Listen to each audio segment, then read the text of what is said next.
Mac here with you on Birds 365. We appreciate our buddy Jeff Knox, who I thought was going camo there. He's got a different kind of sweater. I like your sartorial splendor here today, Mr. Knox. What the hell is that you're wearing?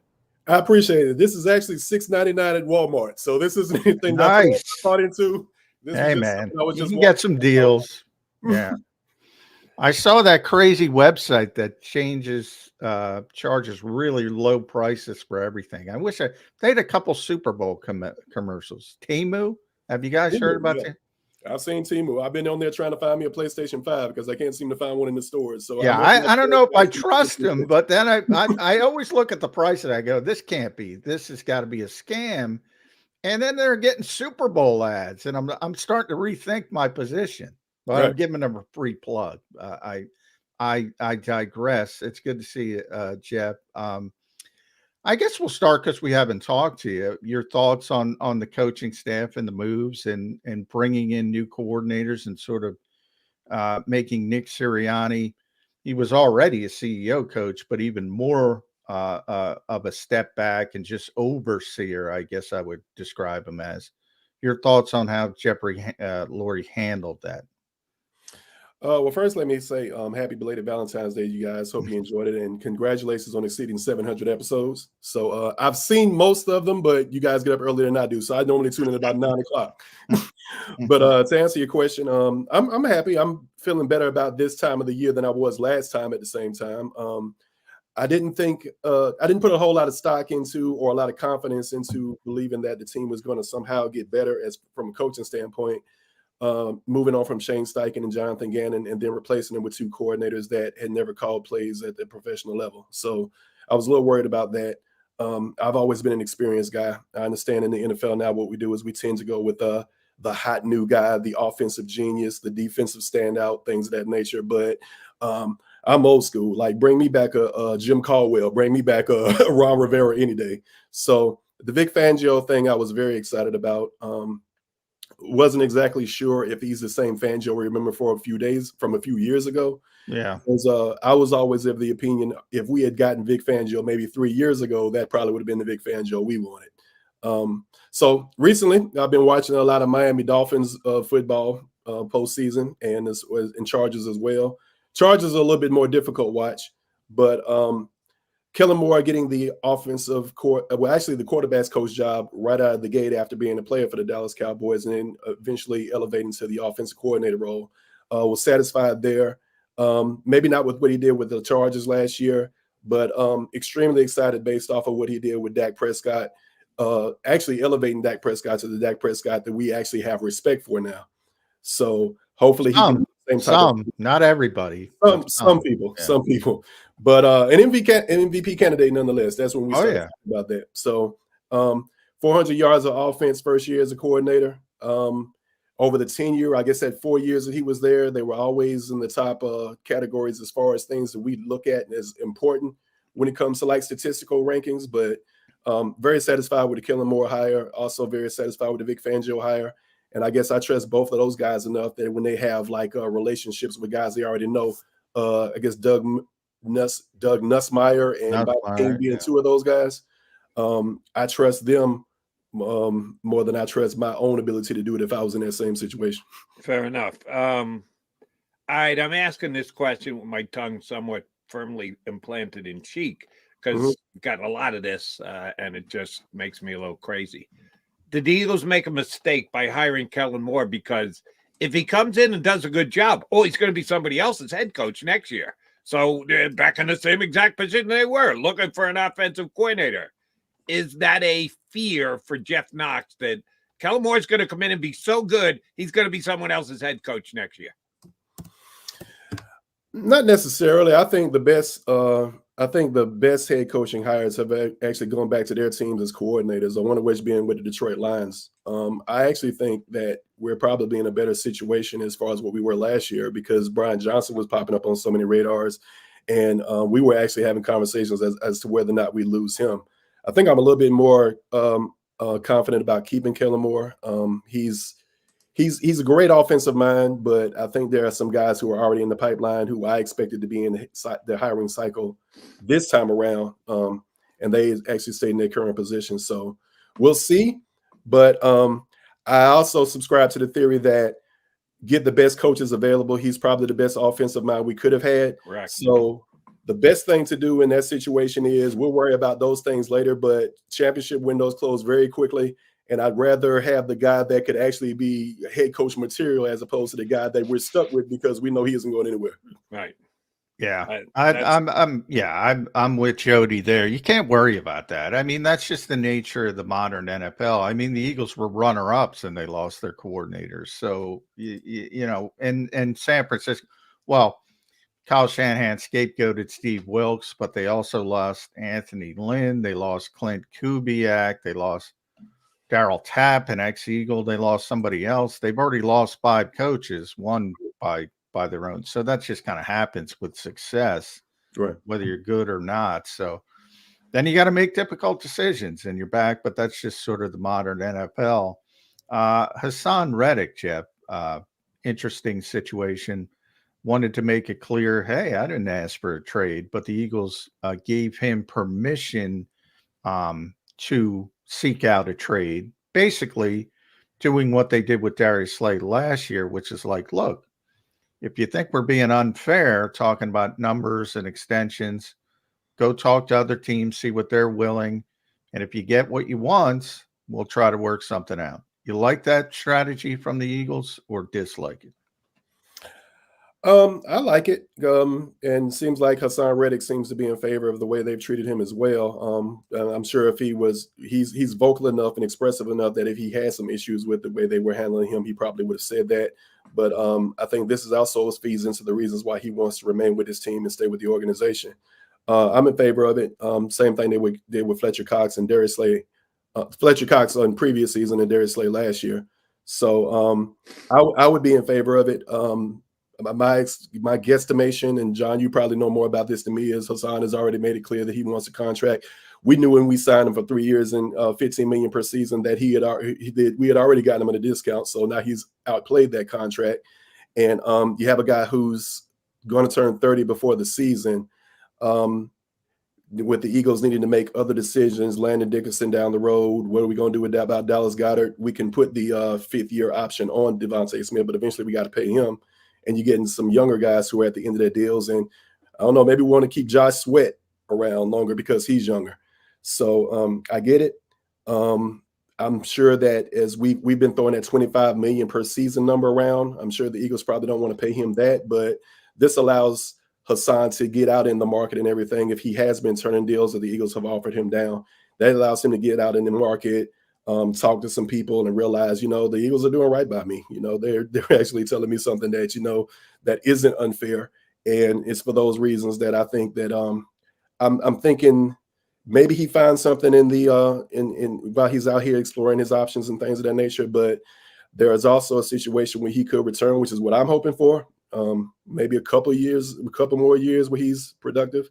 But I like the move by Philadelphia. It seems like it was a fair move, and it seems like he understands the situation, that this is a business and there are reasons for doing what they did.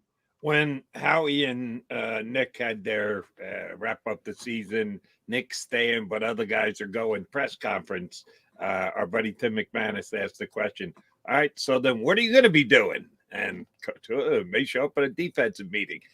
He is, as CEO, a CEO coach can be. There's one of the things he may have to deal with. If Reddick goes out and finds a team that's willing to get upwards of that $25 million mark, but the Eagles are only offered a 4th-round draft pick in return, Howie, being the valuation guy that he is not going to he's not going to do it just to get Reddick moved along. He's going to hold tight as to what he thinks he deserves in return in a trade. If you got Hassan Reddick back on the team, under contract, knowing he's blatantly underpaid, and the Eagles acknowledging that because he went out and got a deal that would pay him more, but they won't trade him because they're not getting enough back. The guy who's going to have to handle that and try and smooth things out is Nick Sirianni. That is like the biggest job a CEO coach can have, is keeping players who might not be 100% happy, at least happy enough that they're productive when Sundays roll around. You think Sirianni's fit for that role? I think he is. I was among the people who were kind of worried about whether or not Nick Sirianni had lost the team, and listening to some comments from the way the veterans have defended him, the way AJ Brown has defended him, the way he seems to fall on the sword for the organization and his team. He's won the respect of him. I'm among that crowd too, where I hope it doesn't necessarily get to that point, because we know Hassan Reddick's the ultimate professional, the consummate professional. He's going to go out and he's going to do the right thing when it comes to game days. But this is also the guy that decided he wanted to give the defensive coordinator the silent treatment. So I don't know if we want to ruffle those feathers too much.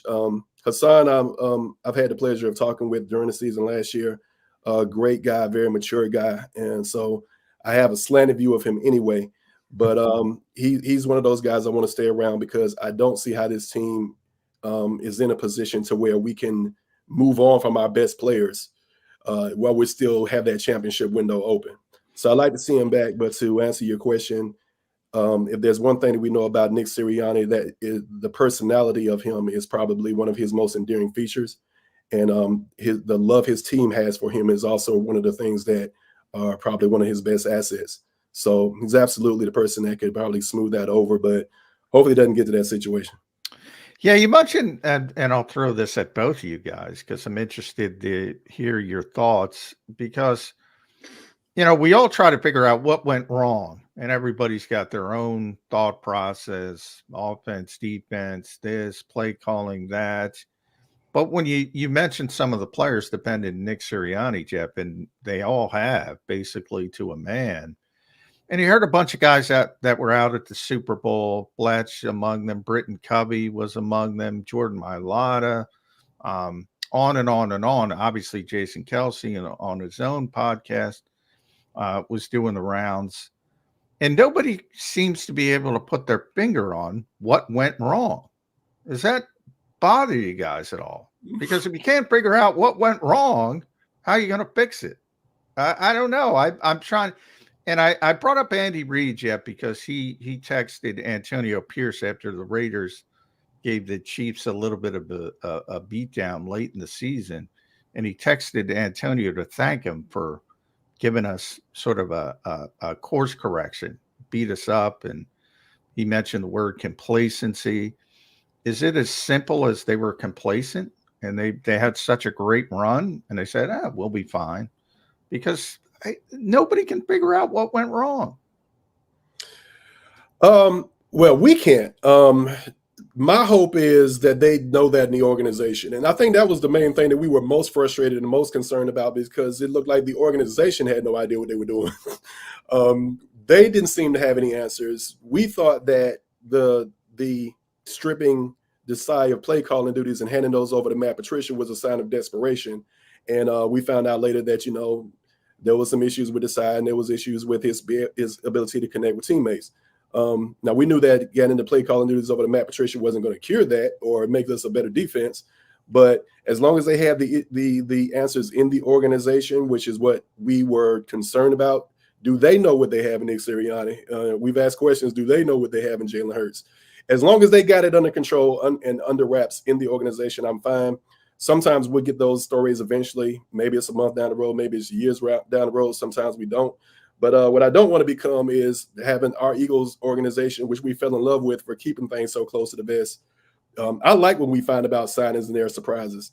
I like when they keep things close to the vest. What I don't want to become is the Dallas Cowboys a few years ago, where everything was public and everything was for public consumption, because it seems like now they've buttoned things up a little bit more, and then we're the guys with the leaks and the anonymous sources and things of that nature. So I'm being long-winded, but to answer your question, if they got it figured out in the organization, I'm fine. And sometimes the less we know better, but John, you are not here for the story. So if there are leaks and they get some information to us, we'll enjoy that well, so we can have those conversations as well. Here's one of my take, because 92 things went wrong, and we can point to all of them, break them down one by one. But if you're looking for the top ones, it's on the defensive side. And this is kind of on Nick. If he saw, and Jeff just alluded to the fact that Hassan Reddick wasn't talking to Sean Desai, and that there were others that didn't think Desai's message was getting across, And Sirianni must have realized that. That's your job as a head coach. Mhm. You got to coach up your coach, and you got to coach up your players. If your players aren't working well with the coordinator, then get your players in your office and go, listen, I told you, he's in charge. And what he says goes. I'm telling you what he says. You need to hear it from me. I'm the head coach. All right, I'm telling you what he says goes. He let that rift become a thing on the team. Now, he also told you that by pushing Desai up into the press box, he thought it was more on Desai than the players. Okay, that's the direction he chose, to go radical and strip him of all his power. That didn't really work. So, yeah, that's kind of on Nick for me. If there was dissension amongst the ranks on the defensive side of the ball, just because you've got a coordinator in place, there's a guy above him on the flow chart, that's the head coach. And I don't think Sirianni handled it well. So if you're looking for somebody to point the accusing finger at on the defensive side, yeah, I'm putting it on the head coach. Fair statement. I will go with it. Yeah, and look, I said from the start that was a disastrous decision. I mean, and Sean Desai, for all the hits he took, he looked only better after they made the decision, because somehow they got worse against lesser competition, if that's humanly possible. So, and Matt Patricia, that's a difficult situation for Matt Patricia as well, to come in that standpoint. One thing I know, I'm not in love with this scheme. I think I talk about it all the time. I think people caught up to it in the league. But if you're going to run the scheme, and the Eagles are hell bent on running the scheme, this is the guy, Vic Fangio, that you want running the scheme. So they should be better prepared. They should be taught. They should understand their roles better. And there should be incremental improvement from that standpoint yet. But bottom line is, and you can look at any single coach in the history of football, most recently Bill Belichick, Andy Reid, his last year in Philadelphia. Everybody has bad seasons. Vic, as a defensive coach, has had bad seasons. He's had bad defenses. It's about personnel first. The Eagles got to fix a lot of personnel issues on the defensive side. Right. Where do you start? What's the biggest thing they need to add defensively? Let's get a young edge rusher. I don't think Julian Akwara is that guy, but a young edge rusher. And for the time being, I think the priority number one is making sure Hassan Reddick is happy. Like, this team is not a team that's in a position to where I mentioned championship windows earlier. There was a time when I actually thought the Legion of Boom was going to get 2 or 3, and that didn't seem to work. Should have had 2. They were a yard away from 2. Yeah. So I thought they were going to – these championship windows closed very quickly in the NFL, and now you got the Green Bay Packers who have all of a sudden come out of nowhere, and they seem to have added to the muddle that's, is now the NFC. But this team now, and I heard you guys talking about power rankings later on, and this team being the middle of the pack team now. Like, are we ready to challenge Detroit right now in this current situation? Are we better than the San Francisco 49ers? Probably not. The Dallas Cowboys are the Dallas Cowboys. They'll be around.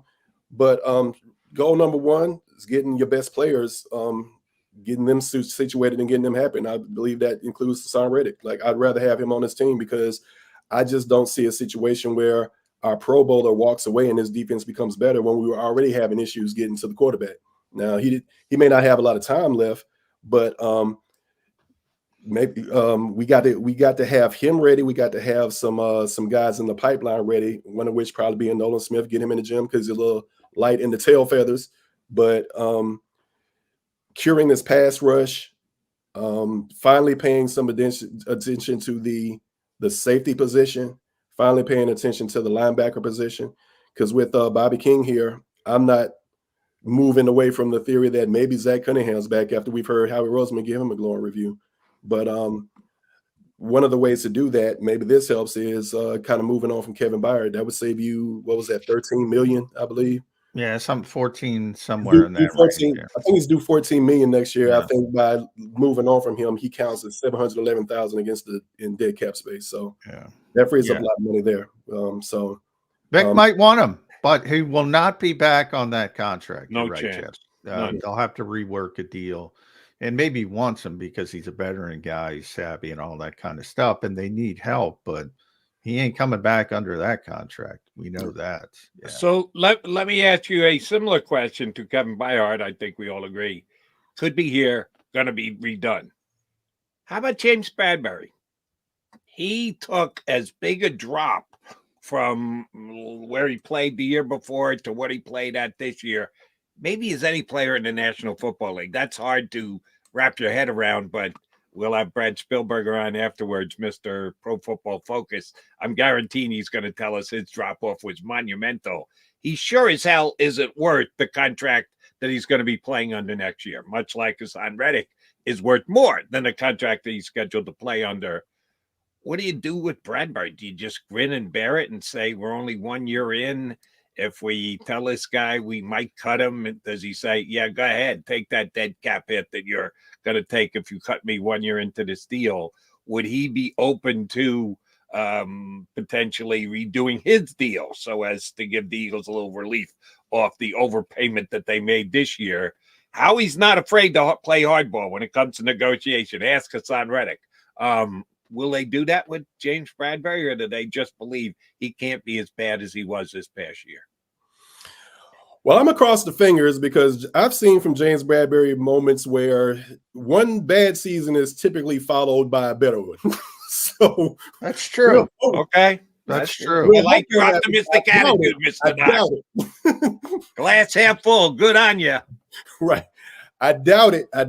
But let's hope that happens. But James Bradbury, we mentioned Hassan Reddick being a consummate professional. I think that was one of the things I saw in James Bradbury's personality too. Don't know him, never had a conversation with him, but one of the things I've always admired him, whether that be in Carolina or with the New York Giants, was just the manner in which he carries himself. He carried himself as a professional.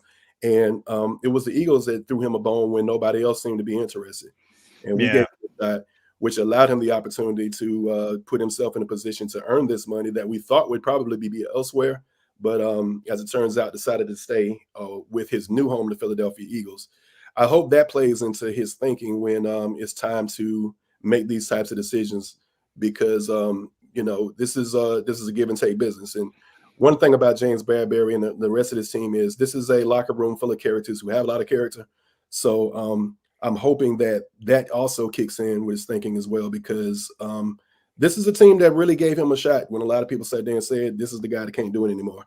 And and you know what? Big's going to be a big part of that as well. Mm-hmm. On what he feels about these players. But I'll say this, a lot of people have kind of turned the page on Bradbury. Well, you got to move on from one of the two veteran quarterbacks. You can't move on from Slay because of his contract. So you move on from Bradbury. And you take, if you designate it post June 1st, I think it's $4.5 million dead cap, no salary cap relief, but you're not losing salary cap as well. So you can do it. But one thing I'll say, people kind of forget. Go back to training camp. They're playing him in the slot. We're all like, what are you doing? What you talk about Sean Desai? And then Slay gets hurt with the knee injury. They're moving him to the left side. They're moving him all over the place.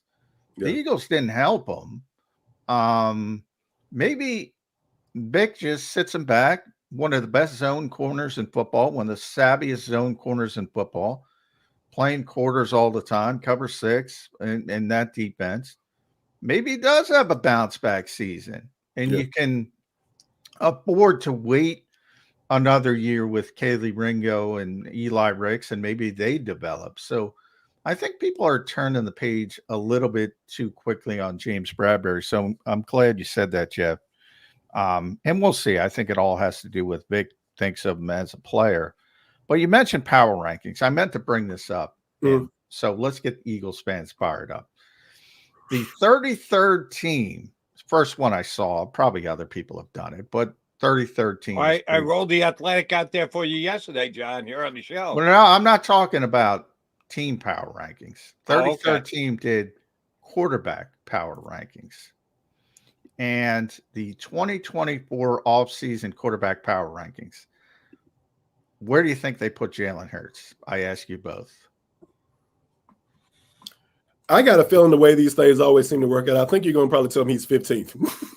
15th? Jody, got a guess? This is how it always seems to work out. I'll go slightly better. Well, not more than slightly. 10th? 10th? So we got a 10, we got a 15. Drum roll, please. 17th. Wow. 17th. That's how badly things went down the stretch for Jalen Hurts and the Philadelphia Eagles. Now, I'm with you guys. I think that's unfair. I don't think there's 16 better quarterbacks than Jalen Hurts in the NFL. But boy, this league moves quickly. And if Jalen doesn't start going back in the right direction, and you mentioned Doug Nussmeier before, he's going to be the quarterback coach. He might be the most important positional hire on this team because he's the guy who's going to be working with Jalen Hurts day to day. Any concern? I think everyone's like, well, Jalen will get better. Any concern it's going to keep going in the wrong direction? No, and I'm actually looking at the list, John. So we got Joe Burrow, Jordan Love, Kyler Murray, Geno Smith, Kirk Cousins. All these guys are ahead of Jalen Hurts. So Geno, they got Geno Smith ahead of him? Smith, Jared Goff, Trent, not Trent, Richardson. I'm having a mind. Anthony Richardson. He's Richardson. They have Brock Purdy at 18th, Jalen at 17th. 2 is 19th. Yeah, it's a crazy list, but I just threw it out there because I was shocked at how low Jalen Hurts was. It gets us talking. So just based off the list alone, and I love the 33rd team. Let me say that. So I love the 33rd team, but hold on, Jeff. I got to interrupt you. Domowich's name isn't attached to that, is it? No. Because if he's a dead man walking tomorrow, if that's the case, he's on our show tomorrow. No, and if he's involved in that, it's not his fault. It's not his fault. All right, all right. Sorry to interrupt, Jeff. No, you're fine. And I love C.J. Stroud, but C.J. Stroud is not a better quarterback right now than Jalen Hurts right now. So, I might disagree with that one. I love C.J. Stroud, but Trevor Lawrence is look. I love Trevor Lawrence coming out, tremendous talent, but he hasn't lived up to his hype to this point. He's too high. I think Joe Burrow's too low. I have no problem with Jordan Love. I think he's going to be a star. Maybe they started a little bit quickly on him. Yeah. Some of the other guys, like Richardson, played 4 games? I mean, that's just ridiculous. Yeah. So, I mean, Richardson's got amazing talent. But to be ahead of Jalen Hurts after 4 games, come on. But anyway, I just wanted to throw it out there. And I look at you guys like my big brother, so sometimes I have a tendency to ramble. And Jody, you know this, so always reel me back in. But to answer your question, John, no, I have no concerns about Jalen Hurts. Was commenting on the list, but I have no concerns about Jalen Hurts. The one thing we know about him is his work ethic, and that was one of the reasons why I think the first time I came on and talked to you guys, I was like, that's why I wasn't worried about him when we were asking about the 52% completion percentage and things of that nature. Like, I like my quarterbacks to be grown-ups. I like my quarterbacks to be team guys. Maybe he needs to be more vocal. Maybe that's what the Eagles want to see from him. But if we know anything else, Jalen's going to be the first guy to the building and the last guy to leave. And maybe it was as simple as replacing him with replacing Brian Johnson with Doug Nussmeier. He's a coach's son. He needs to be coached hard. And there's a possibility that, just having a friend of the family in a position of I guess leadership in his organization, I guess that probably wasn't the best thing for him. And we can get into play calling and things of that nature, lack of motion, all those other things and stuff. But the addition of that with Kellen Moore, taking his team that was a team that was 32nd in pre-snap motion out of 32 teams, and giving him some ability to just be able to look at a defense and see a guy travel with the receiver in motion and know this team is in man now as opposed to zone. Just little things like that will help out. But again, being long-winded, but I have no issues with Jalen Hurts. And this is a guy after the Buffalo game, we were still talking about him as an MVP candidate. That guy's still in somewhere. Yeah, he was the leader it's amazing how quickly. Sites, correct. Yeah. And I'm on record with this, Jeff, and I'm kind of a lone wolf here. I'm with you on it turned out to be a bad idea. I didn't sniff it out ahead of time and go, hey, wait a minute, Brian Johnson and he in a new relationship might not work. If I did, I'd be taking victory laps. I didn't. I thought that was a positive, honestly. So, yeah, most people did that. It was a good hire, and it was the relationship was only going to get better. I'm with you. I think it went backwards, and it didn't fit. That's why they've moved on from it. But I've said this basically since the end of the season. I think they gave Jalen Hurts too much power this year. I think they put too much on his plate. I think he was making the decision on run pass, on not only the RPOs, but on an almost every down basis. And he wasn't all that good at it. That he wasn't great at seeing the perplexity of the defense and taking a guess and what are they trying to hide and what are they going to drop into and the like. And I just think he misguessed, and they had some bad play calls that were Jalen's at the line of scrimmage. If I'm right, which I don't know that I am, and I'll readily admit I'm out there kind of by myself on this one. If they change this year with Kellen Moore, will it get better? Do you think Kellen Moore will give him the same kind of latitude to make all those calls as they come up to the line of scrimmage? Or do you think it'll be more regimented and Jalen will be told, listen, run what's called? You know, you actually talked me in the argument. I'm sitting here listening to you, and I'm like, they probably did put too much on his plate. I agree with you on that, in that stance. I think it will improve, but this is the NFL, and I know a lot of times we get into recency bias, which is why we went from Jalen Hurts being an MVP candidate almost more than halfway through the season to he's not better than Anthony Richardson. In so record time, right. Ineffective happens in the NFL. You have Tom Brady is the best to ever do it, as far as I'm concerned. I saw Peyton Manning have long stretches during games of ineffectivity. Like, that's just what happens in the league. Like, there are times where the defense wins. There are times where it's just like it takes the offense just a long time to get traction.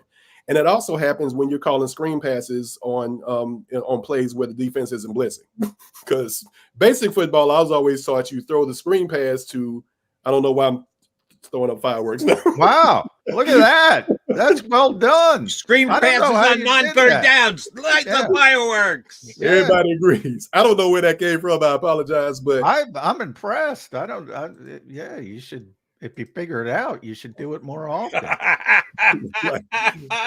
But we got to get some of that working behind us. Hey, Oceans does fireworks. Yeah, it never happens with McMullen and McDonald. What the hell? I got to figure that out now. That's gonna be I got to figure that out. Looks like a birthday text is what it looked like to me. I don't know how to do that either. On my birthday, which was a couple of weeks ago, I got a bunch of texts with fireworks go off in the background. I got to learn that too. Right. So you got like a lot of coaches who have coached football for a lot longer than Jalen Hurts has been playing it. And these guys are the guys on the other sideline when he takes the field.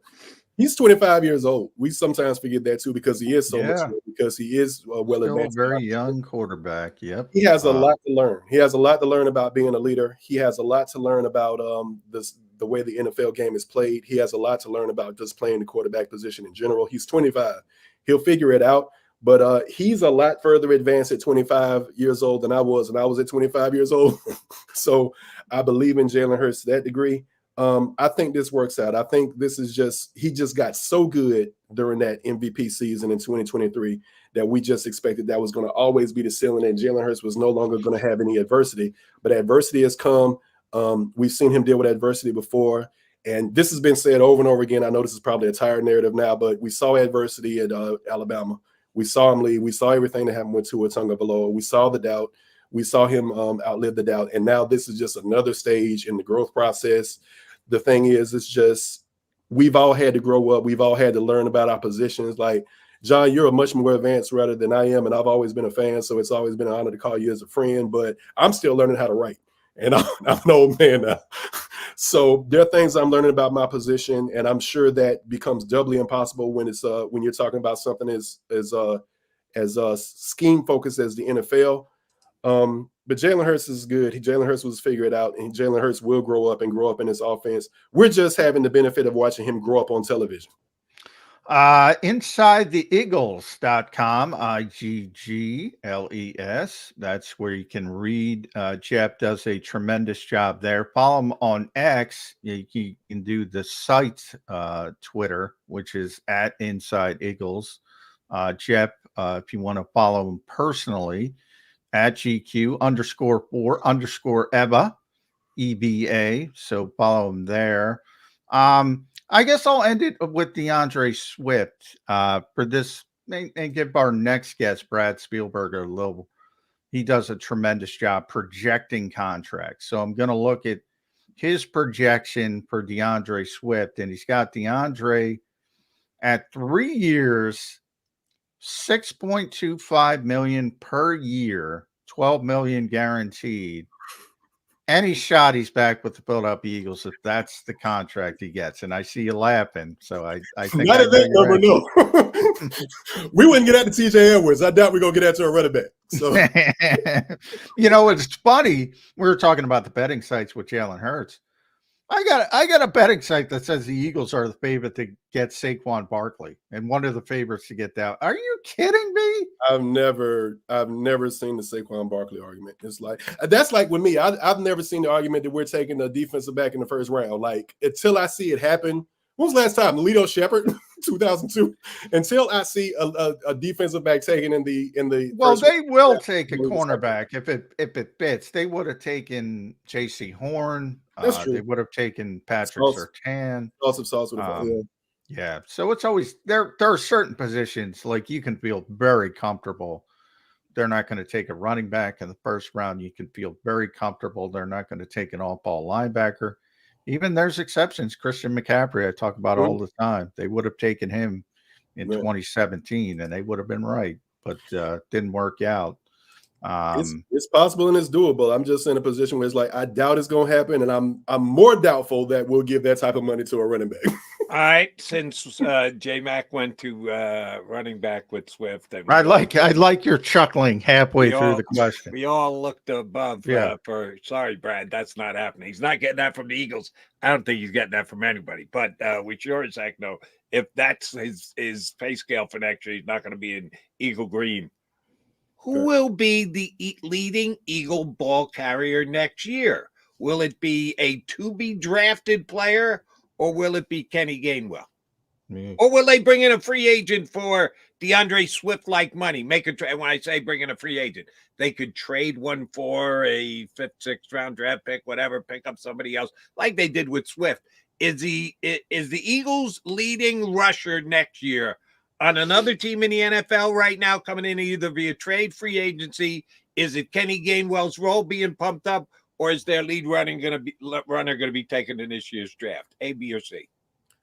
I guess I'll take A and B. He's not here. We'll say that. It can't. Don't think it's going to be Kenny Gainwell. It can't be Kenny Gainwell, and I like Kenny Gainwell more than most. I think he gets a bad rap sometimes, and I just think he's better at his job than people give him credit for. He's not excellent. He's not even DeAndre Swift, but he's definitely not as bad as some people say he is. But that to answer your question, Jody, that guy's not on the team yet. LeGarrette Blount coming in 2017. I think Josh Adams, Corey Clement were both undrafted. It's just a position where you can make the most impact the most quickly because you have a little bit more license to freelance from time to time.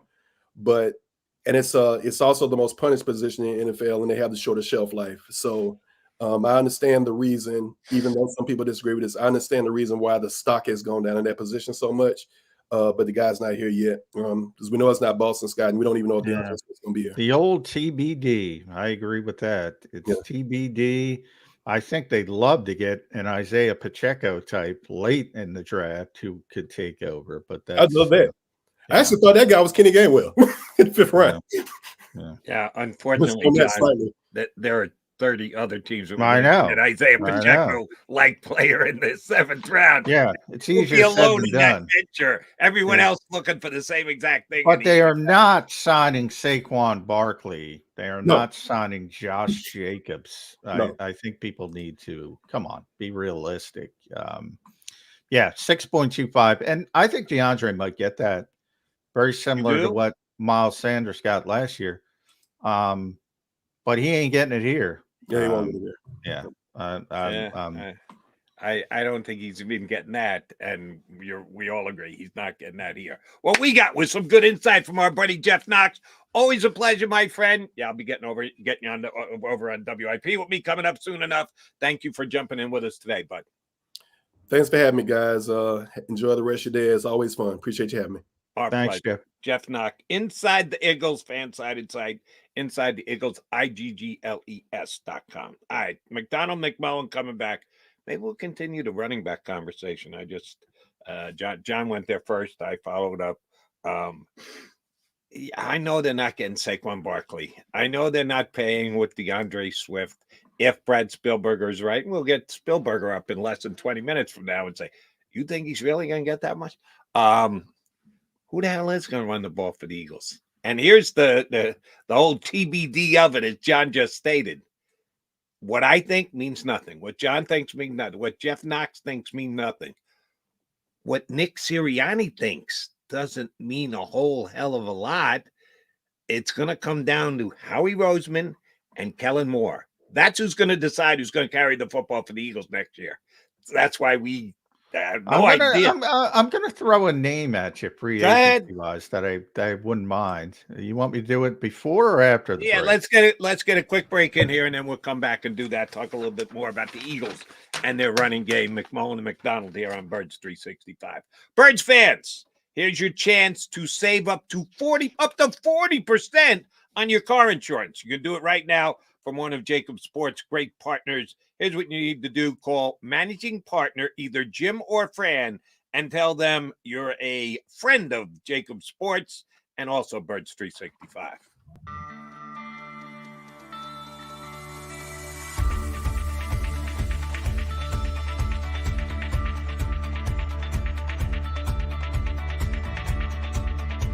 Hi, I'm Jim Muehlbronner, managing partner at Del Val Insurance Group. Give us a call. We're a local, knowledgeable agency, not an 800 number. Go Birds!